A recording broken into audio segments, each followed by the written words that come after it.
are. I'm here with my good friend, Harvest Hunter, and you're so many things. What are you these days? I'm an innkeeper. You're an innkeeper. No, I'm just a retired innkeeper. Yeah, but you're multi-levels here. You're not just the inn as in facility. You're like other kinds of inn, right? Yeah, well, pretty much. But I'm mostly, I still offer as a retired doctor of traditional Chinese medicine. So I still offer some things to my guests, a Tuina, reflexology, consultation on traditional Chinese medicine, classes in Tai Chi and Qigong, those things. And which is some of the stuff that I do. Of course, I'm a wushu master in Chinese martial arts. Wow. Yeah, I'm a legal assistant and a mediator. Mm-hmm. I used to do a lot of family mediations and juvenile mediations and victim offender mediations, survivor mediations between the abuser and the survivor with their therapist involved in the interchange.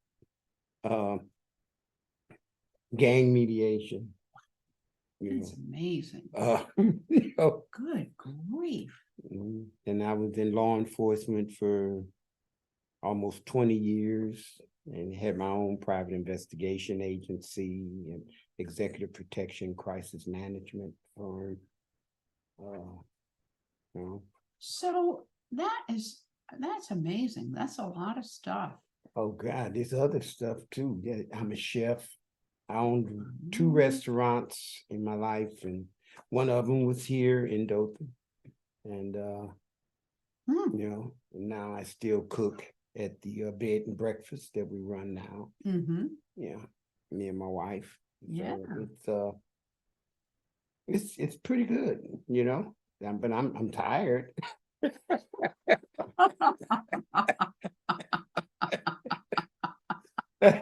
well, it's a lot to do. It's a lot of things to do. You chose to retire. Is your time your own? Yeah, pretty much. I'm enjoying it, but I've decided, like the country song, my next 30 years are gonna be a little bit different. I'm trying not to do things that I've already done. And so I do DJing and I DJ parties. I'm also a vocalist. So I sing at parties and birthdays and weddings, and then I also DJ, like I sing. And so, those are some of the things that I'm doing. I'm starting to learn how to do video editing. I'm already doing some audio editing because I want to make commercials.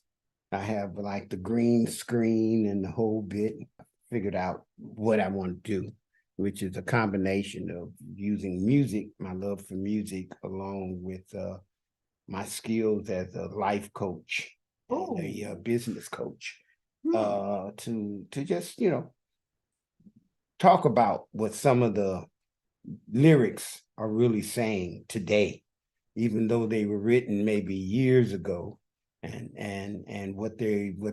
how they haven't changed, the meanings, and just getting kids to look at things from a different perspective, getting people to look at it from a different point of view. Give us an example of that. Like, what is a lyric that's being said today, and what does it mean? Oh, well, I tell you, one is fun.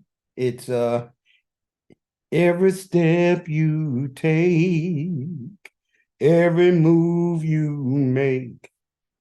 Now, when it first came out, it was considered a very romantic and loving song, and now it's the national anthem for stalkers.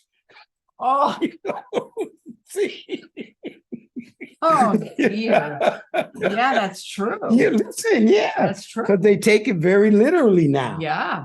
So it's like, a warning. I don't like that song. Yeah. Boy, they're like, every move I make, every step I take, don't be changing. Oh. Like the song that one of the ones that was really a great song is don't be changing, stay the way that you are. I love you just as you are.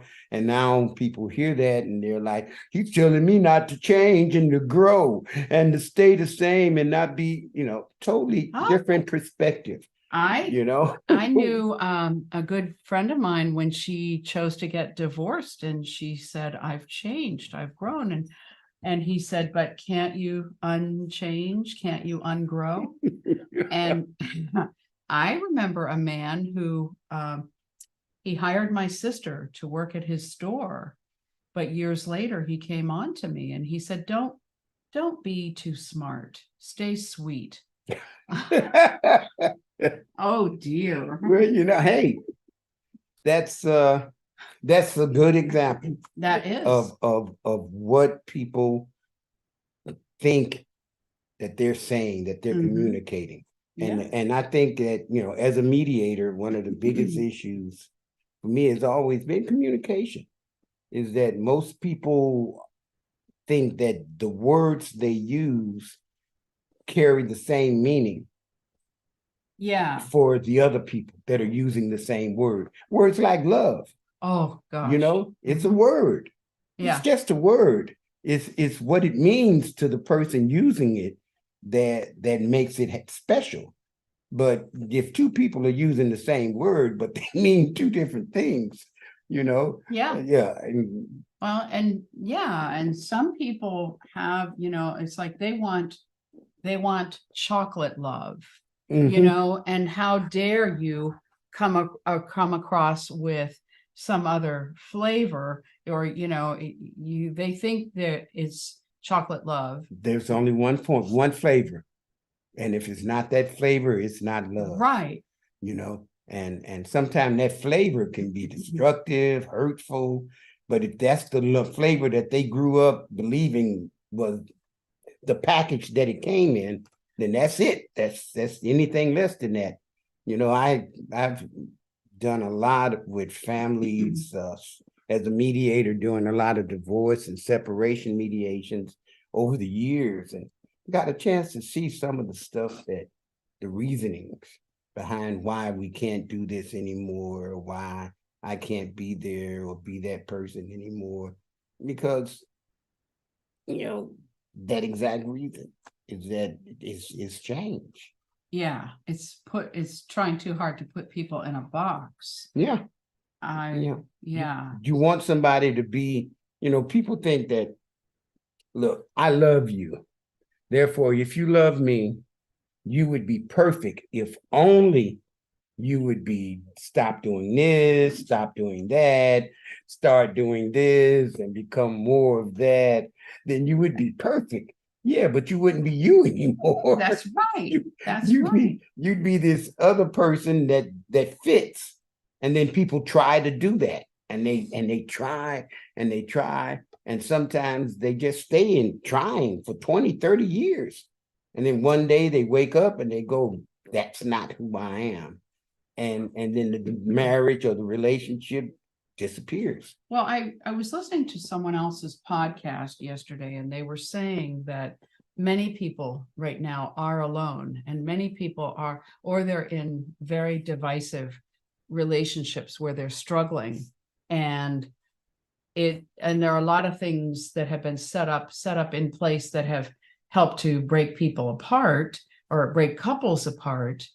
But I think I have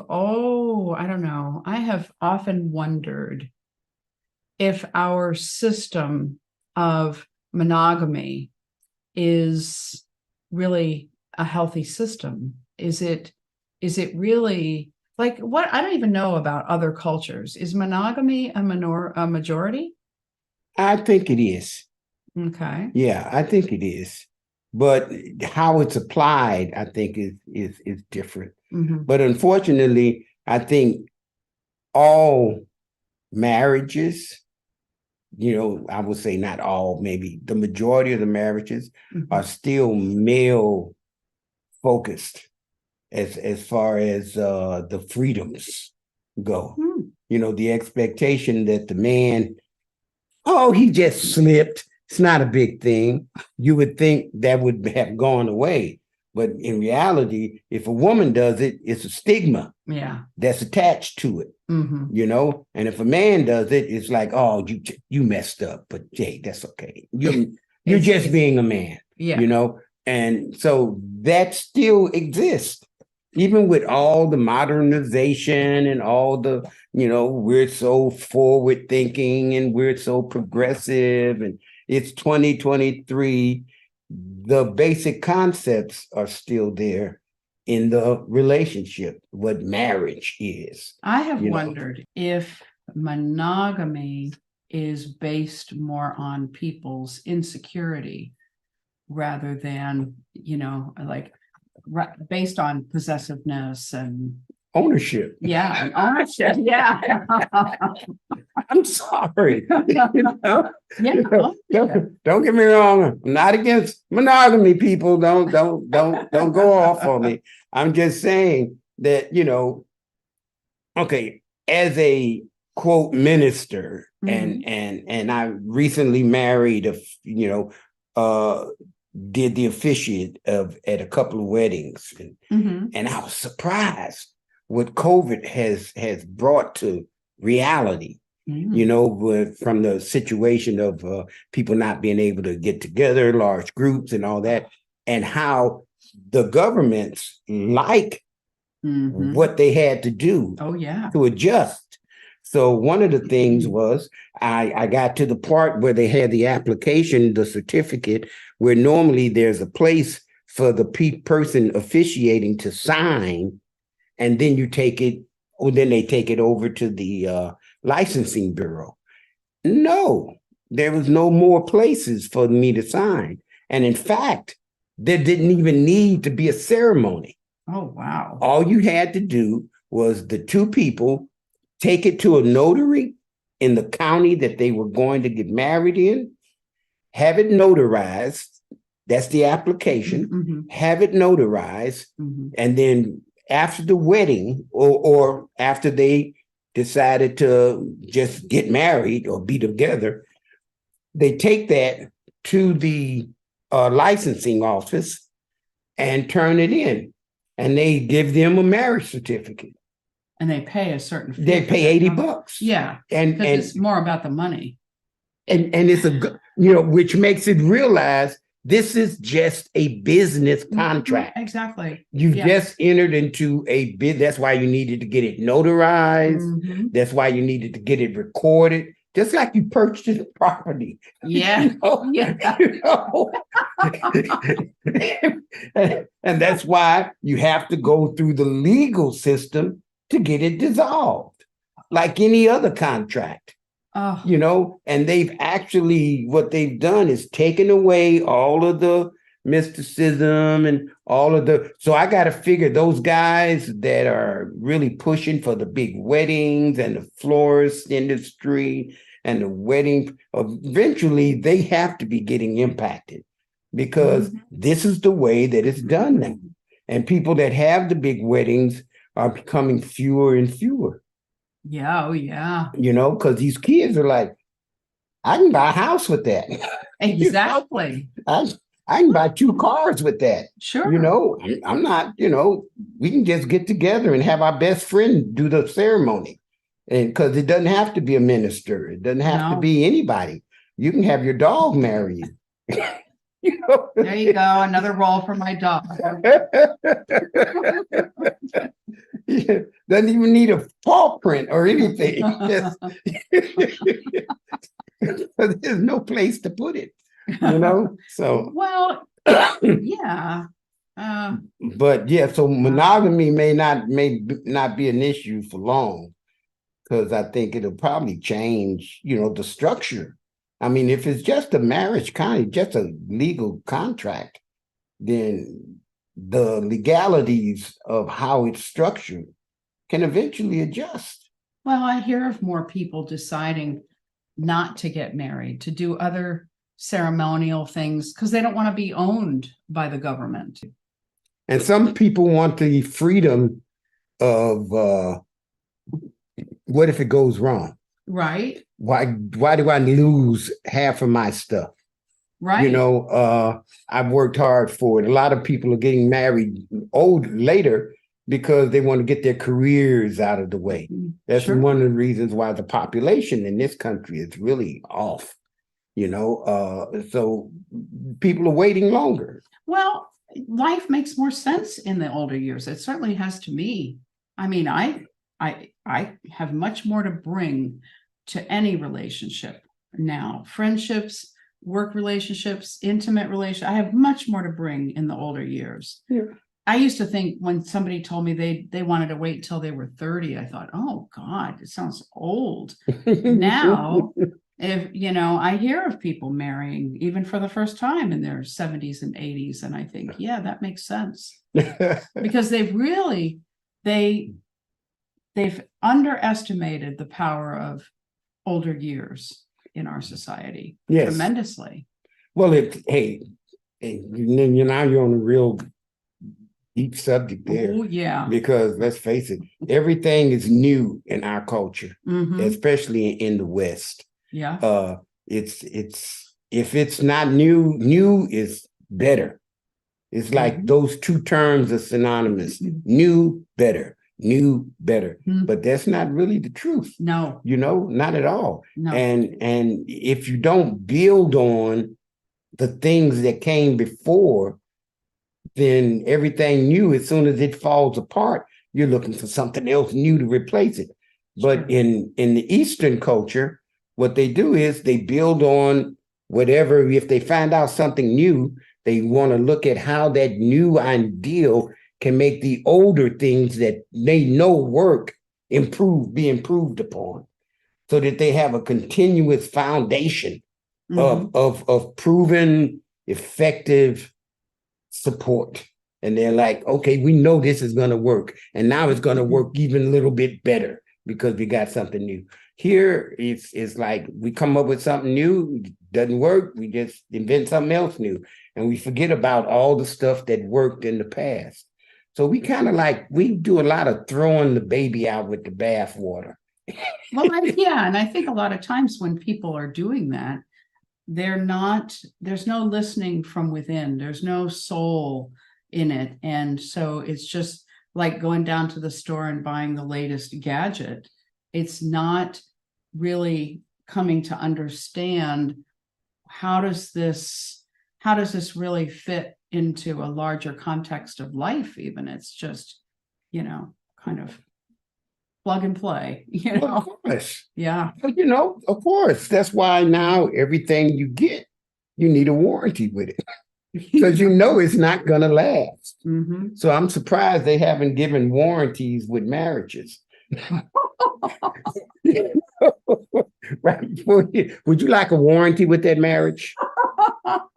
Are they going to take it back? We have a 2-year, a 4-year, and a 6-year warranty. And if you pay for it, then Then what happens? Are they gonna give you a new one? Yes, we will. Yeah. We will help you. We have computers. Right. We will help you find out, because in that first one, you're going to find out all the things that you really don't want in a mate. Right. And then we're going to put those into the computer and get you a better one. I heard in this other podcast I was listening to, there are people, and they said it's mostly men having relationships with AI.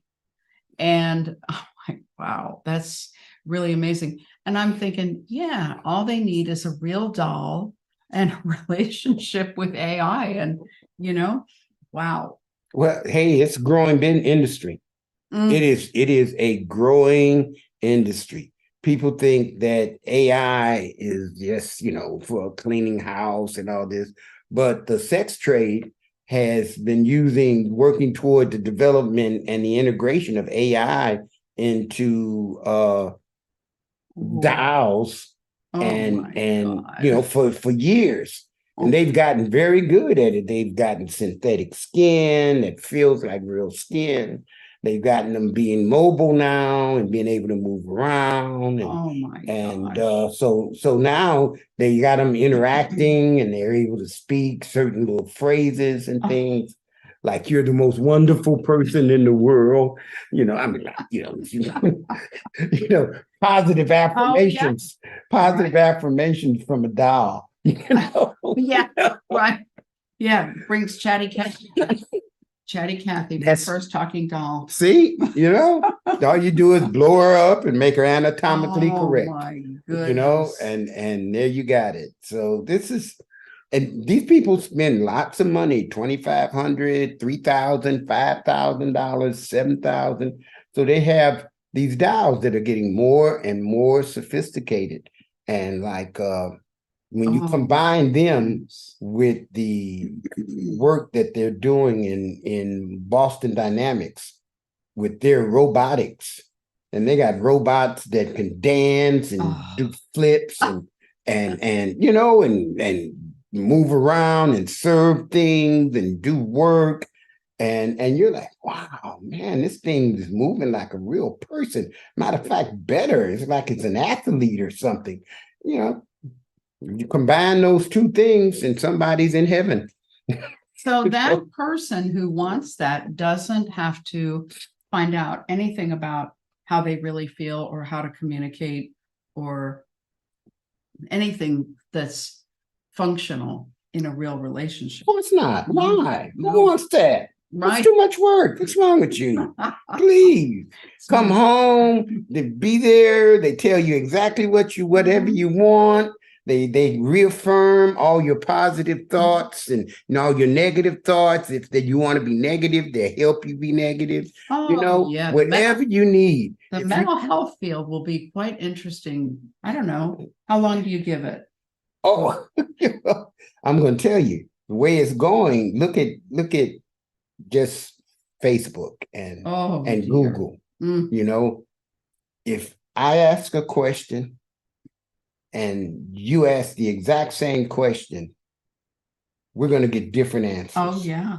We're going to get the ones that the algorithms say you want to have. These are the answers you want based on what you've looked at in the past, what you're looking at now, the type of interest that you've shown. We're going to give you that. So if you're getting one answer and I'm getting another answer, and we're getting it from a source that we think gives us the truth, then how can we ever agree if the truth is always different for each person?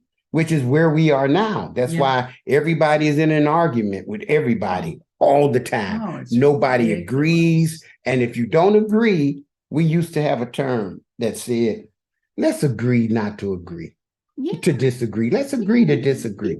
No big deal. No big deal. Now you don't agree, you're the enemy. Yeah. And I have to talk about you and get my group to be against you.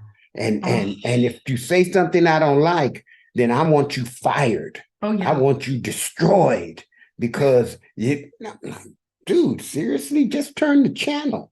Well, I have an analogy for this. What did we grow up doing with a box of candy? I mean, a lot of people they'd go and they'd pinch them to find out what they were, and they'd take what they wanted and leave the rest. And I'd go by the shape. I'd touch them. Oh, I like the square ones. They're the caramels. But, I certainly never felt like I needed to go find people that didn't like those oval ones with marshmallow and talk about them and turn others against them. But we do that with people. Yes. It's amazing. And we used to push as a motivational speaker and as a life coach, we used to push having self-worth, having, determining self-determination, being able to say, I'm okay. And it doesn't matter if other people don't think I'm okay. I know that I'm working on me. I'm happy about who I am. I can find joy within myself. Right. Not now. If you got so-called 500 friends on Facebook and all of them, you make a picture and everybody says, oh, that's so beautiful. That's gorgeous. That's gorgeous. And then one person says, did you have a nose job? You forget all of those other good ones. All the good ones. Mhm. And next thing you know, you're like, oh my God, my nose. Is there something wrong with it?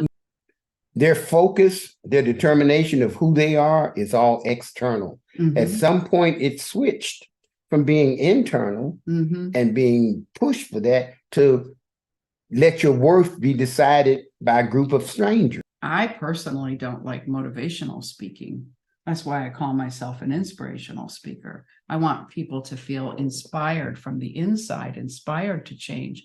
But motivational speaking, I tell you what, it reminds me of. It reminds me of laxatives.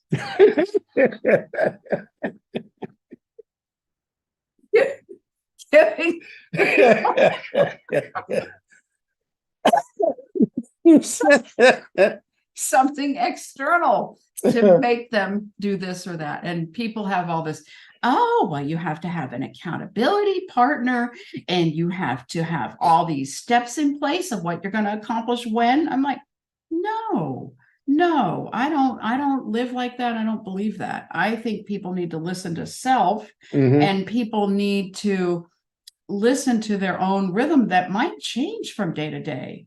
You know, I may have said yesterday I was going to do such and such, but today it may not be that way. I may do something else. You know, I don't buy all this. I don't buy a lot of the coaching babble that's out there. Personally, I really am like, no. And there's a lot of therapy that's gone that way. Well, let's see what you're going to accomplish and what steps you're going to get done when.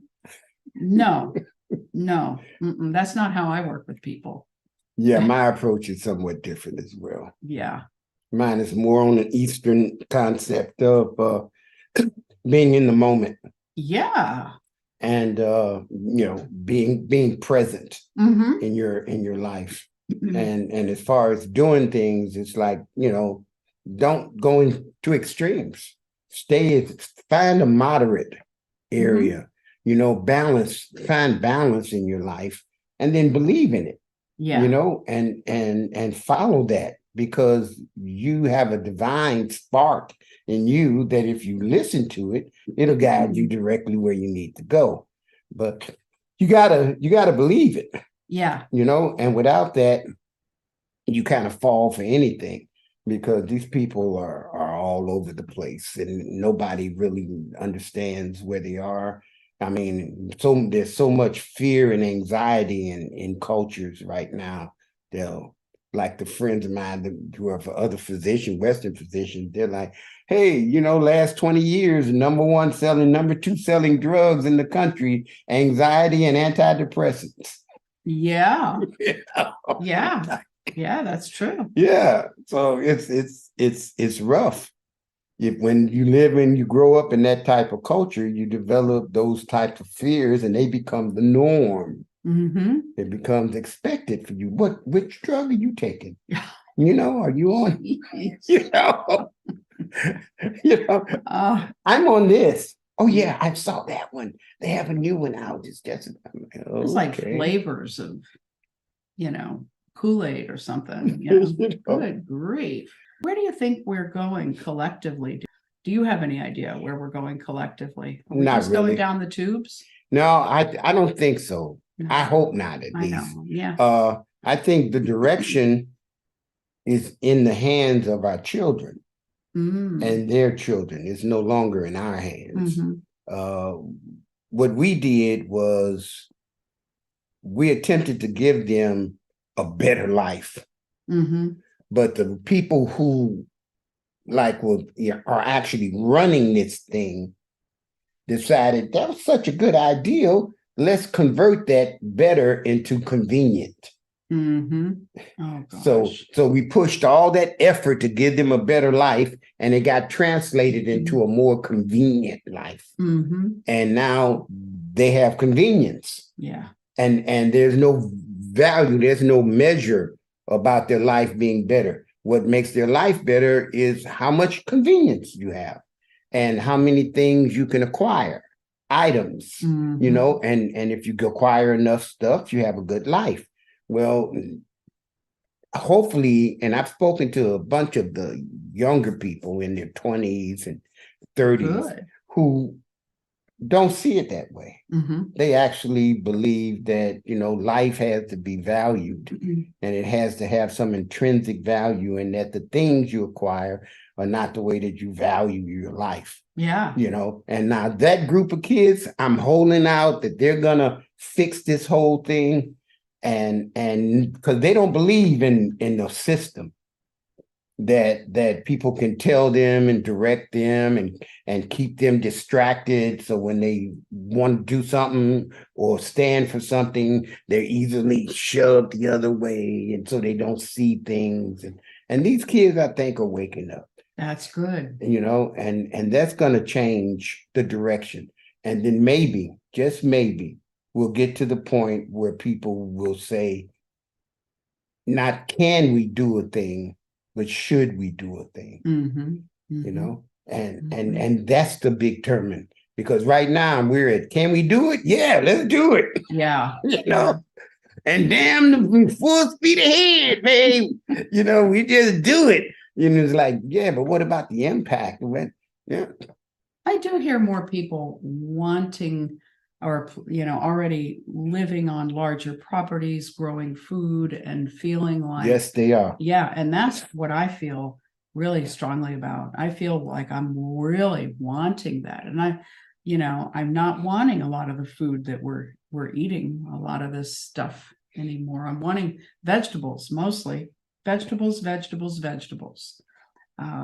You know, and not necessarily raw, but I just think, oh, we have gone way too far with, you know, the fast food and the quick food and the you know, the oh, let's have some more sugar. I mean, I can remember craving all that stuff. And Yeah. they make it look so good and appetizing. Oh, Come yeah. on. You know, I got to hand it to them. They are good. They Yeah. can sell snow to a Eskimo. Oh, can I just say Eskimo now? Oh, yeah. A name, I don't know. Yeah. You know, this politically correct culture Oh. that is killing me. You know, but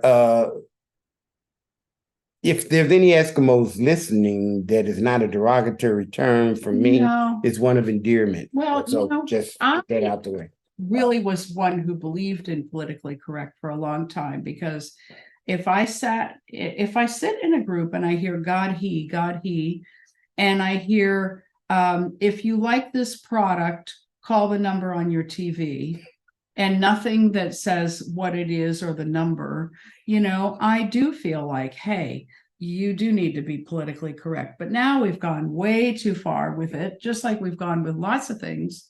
You know, if somebody says Merry Christmas or Happy Hanukkah, I'm not going to be offended. I don't You need know, Happy Holidays. yep. You know, Oh, it's we're just way on the other end. It's a pendulum, yeah, you know, and we're just swinging in either direction. It's you yeah, know, instead of somebody finding a middle path, yeah. you know, I think that's really one of the biggest problems, is that It is. we're in extremes. We are. And these kids though, but like I said, like you were just saying about that, you know, the YouTube and social media has both positive and negative application for that, because now it is exposing people to how to build gardens, how to make things grow, even if you're in a big city and you don't have a lot of space, and you know, it's getting information there. But unfortunately, you know, they understand, the people that run it, they understand that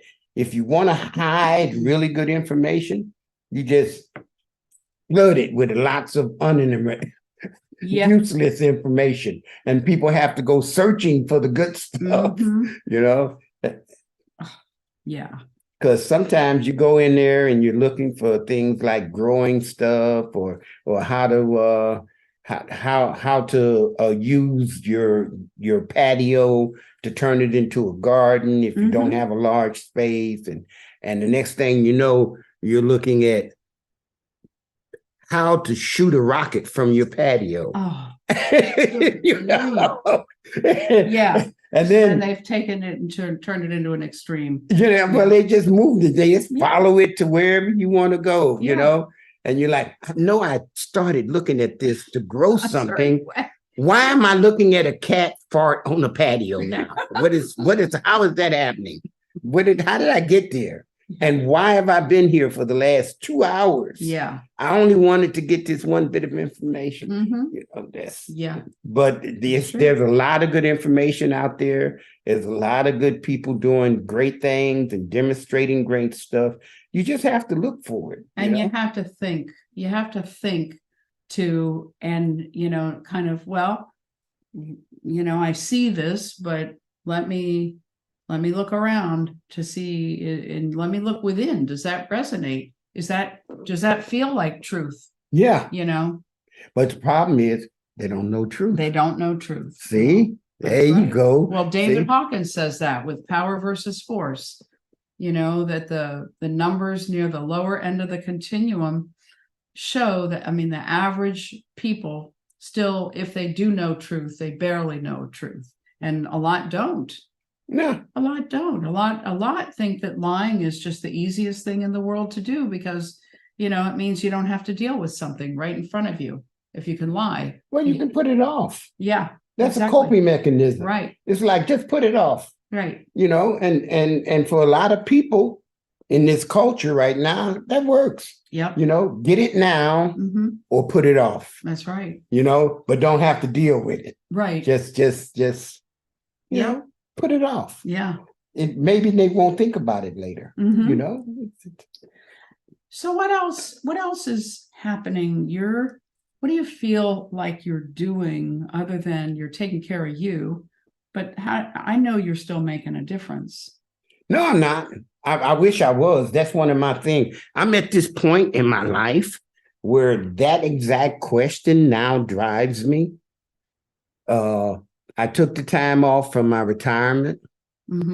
And, then I was like, all my life, I've been what you might call a light warrior.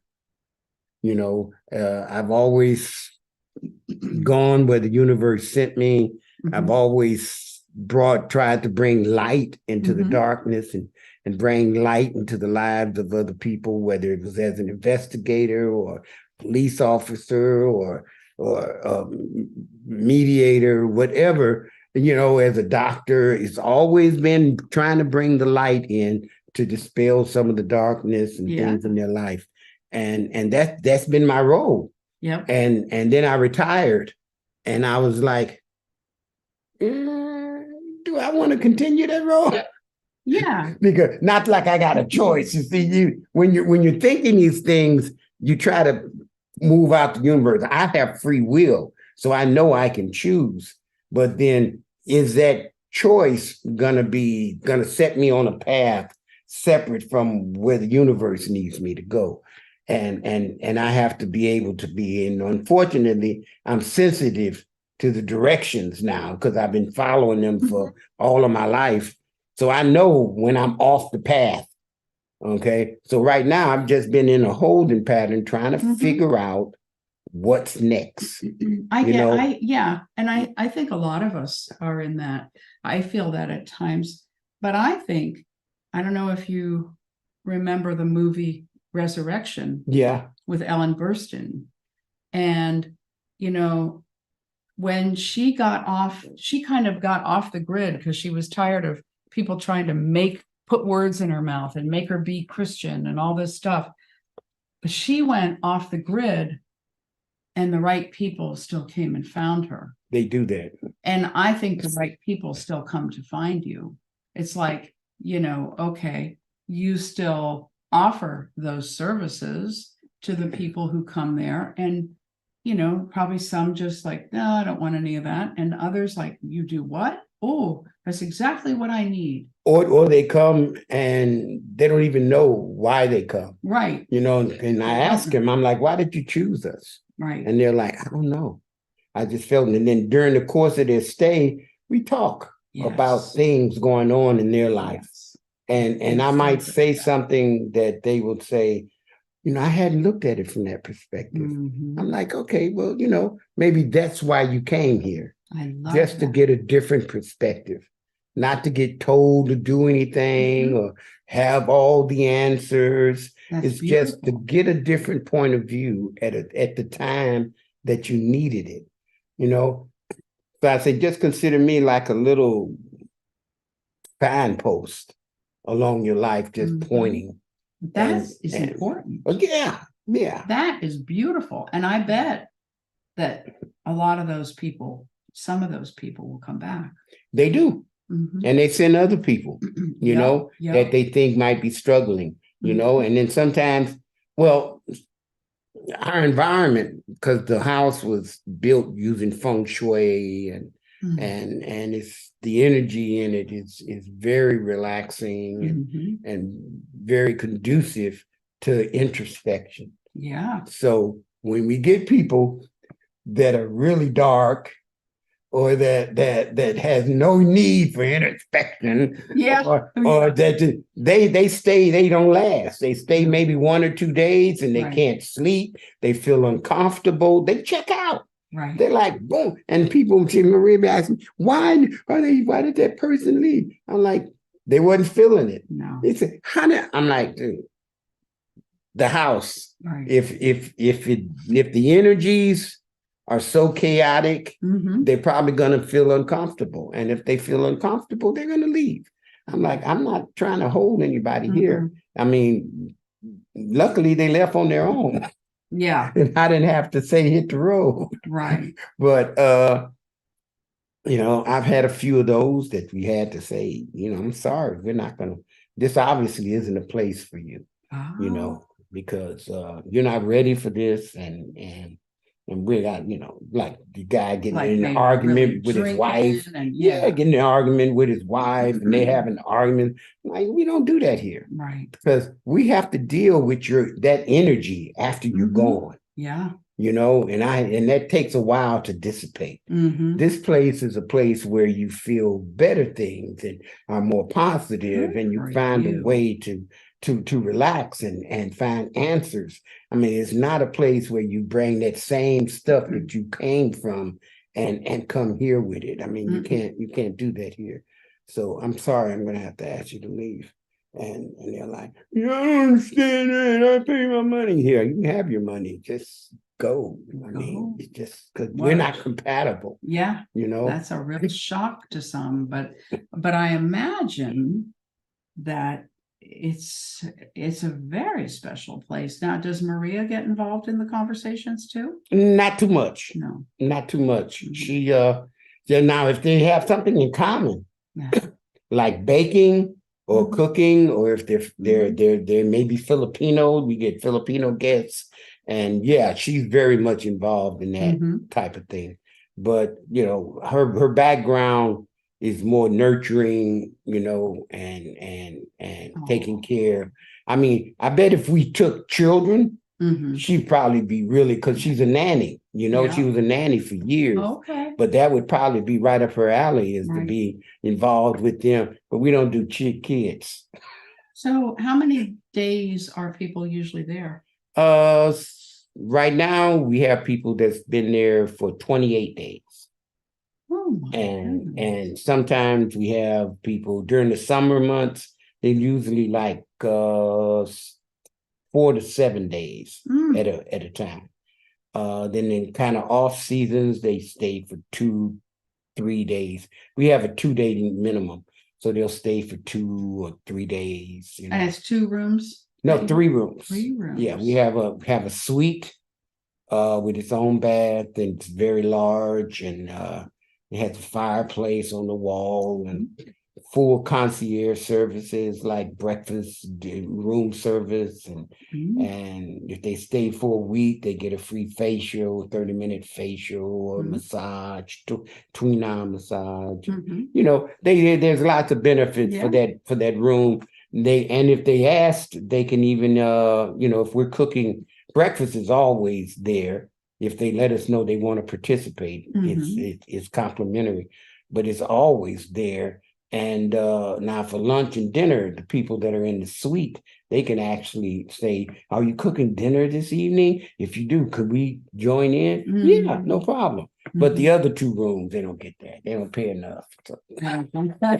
They always get breakfast. They always get breakfast. If they want lunch or dinner, then they pay more. They want lunch or dinner, they got to get it somewhere else because there's no guarantee that we're going to be cooking lunch or dinner for them. Okay. You know, and the other guys, they get lunch or dinner because we decided to cook lunch or dinner. Because sometimes we don't do lunch or dinner, you know, or we just want to cook something quick or something that she might like, or, you know, so, but they get those options. And of course, the breakfasts are all gourmet breakfasts. I think they've been there. This one group has been there 20 some days and they've never had the same breakfast twice. Oh, wow. You know, so what kind of stuff makes a gourmet breakfast? What did they have yesterday? An egg souffle, spinach, egg and spinach souffle, fried grits,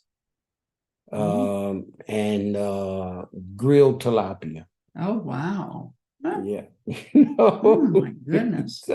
Very cool. Yeah. So they eat pretty good. We, you know, think a couple of days it was buttermilk triple blueberry pancakes with chicken sausage and Creole potatoes with bell peppers, onion, garlic. Oh, yum. You know, and they're grilled into the on the grill, and they that's what they have. It's now they don't know the menu though. They just choose. No, we choose. Yeah, because they just choose to eat or not. That's right. Right. They choose, they let us know the night before and they say, yeah, I want to do breakfast. And whatever we cook for breakfast, that's why we want to get rid of that ideal that it's a restaurant. Right. It is no restaurant. We're not selling food. We're not selling drinks. We're not selling anything. In fact, it's not even figured into their room cost. It's all complimentary. So so we bypass all that. We're just sharing what we're eating.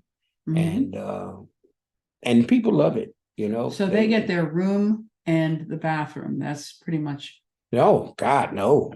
They get access to everything. They have the room, their bath, two of the rooms have a shared bathroom, a full bath, and they have access to the sauna, jacuzzi, swimming pool, library, a movie theater. Wow. Goodness. Wow. Yeah. Another video live, huge. It's over 1,000 video movies that they have access that they can take to their rooms. They also have a gym there that they have complete access to.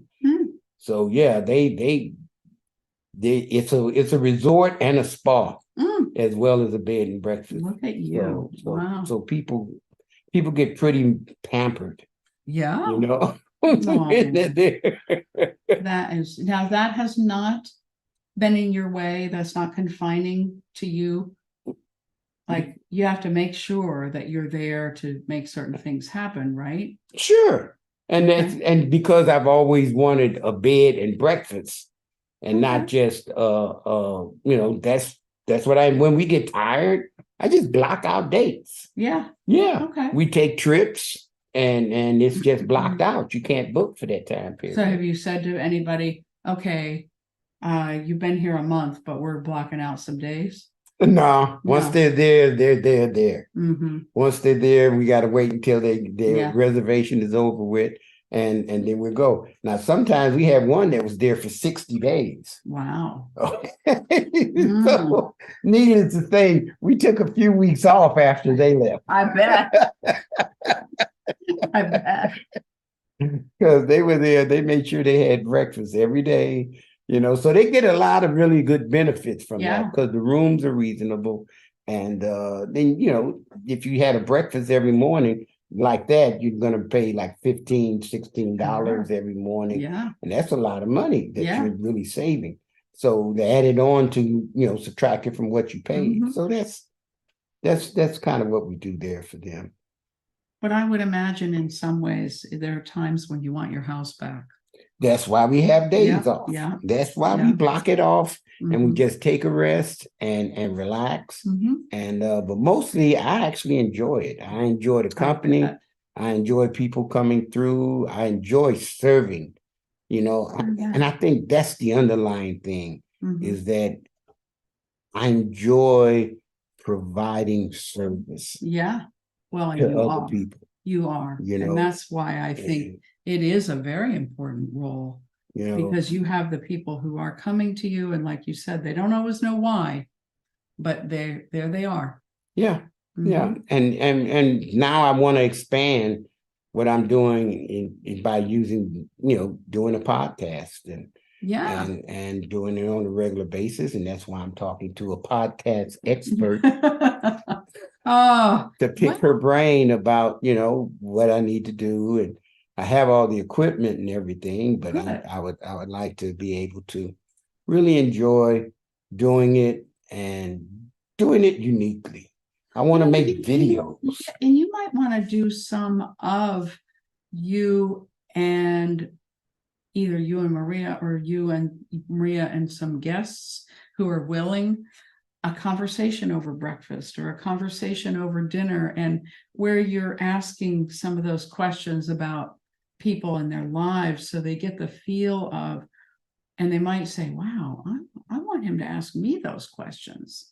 And then they decide to come, That's a good, I hadn't thought about that. Yeah. Yeah. Yeah. You might want to make it, and even say, well, right now, we're doing this session or that session, and just do even 3 to 5 minutes of it, Yeah. Yeah, that sounds good. I Yeah. mean, Maria's been wanting to do because a lot of the guests that come, they want her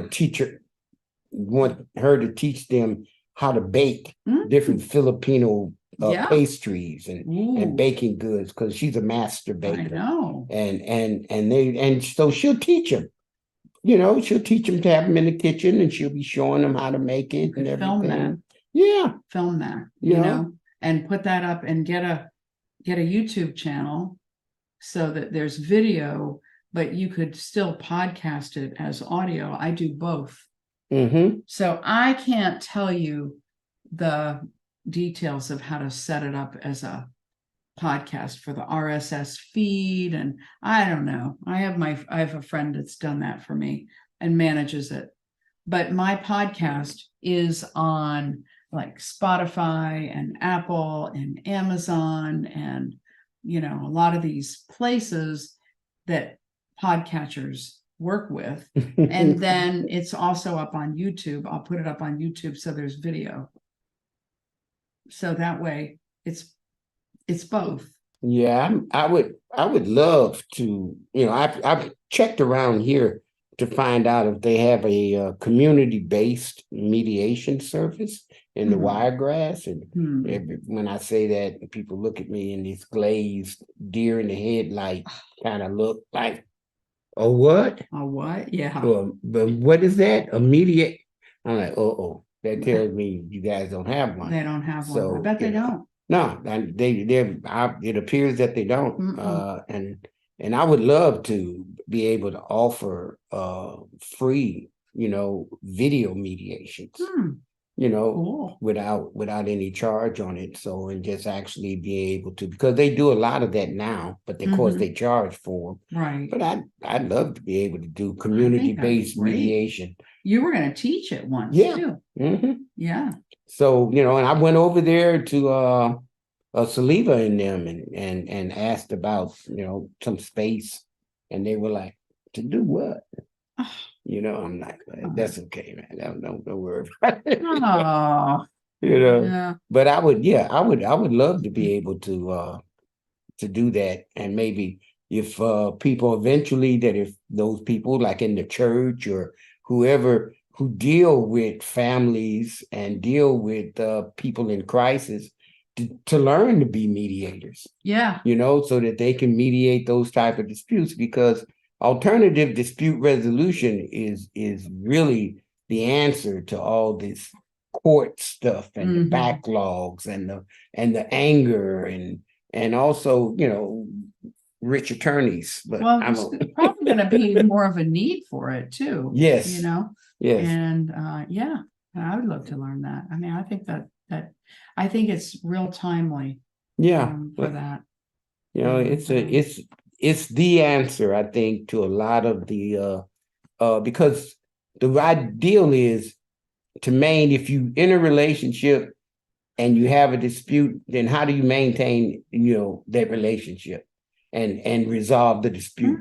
What we do now is we go to court, and that kills the relationship. Yeah. Because right. Because once you beat the guy in court or the woman in court, you're not friends anymore. Yeah. Very few people walk out of the courthouse friends with the person they just paid all that money from, because it's an adversarial system. Yeah, it is. And it makes you adversaries even if you aren't adversaries at the beginning. Right.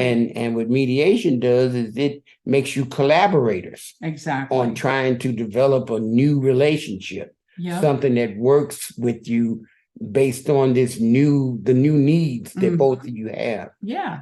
So that's why I love mediation. I really love it. So yeah, no, that makes a lot of sense. That does. Yeah. Wow. Well, is there anything I didn't ask that you wish we would talk about? Is there anything? No. Okay. I'm good. We're gonna legalize marijuana or something. Oh, hey, no, let's do that. I'm in. Let me know when you want to smoke. I'll do it with you. Okay.